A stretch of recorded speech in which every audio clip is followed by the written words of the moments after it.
getting the full treatment. Just a little bit of Irish beef, strip loin. Look there. Can you see? It's been my own form of reverse seared.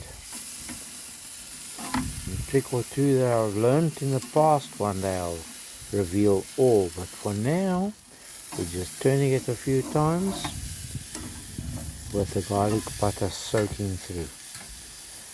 Homemade garlic butter. There's the good lady's one, a bit thinner and a bit slightly less cream than mine, but still juicy, tender, and simply the best. So I have to do that for her. I'm not singing the Tina song, not today, promise. Thank you for watching. Please like, subscribe, and ring the bell to receive notifications.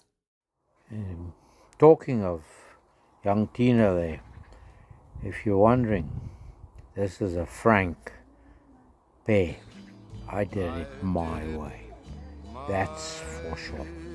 Totally and utterly my way.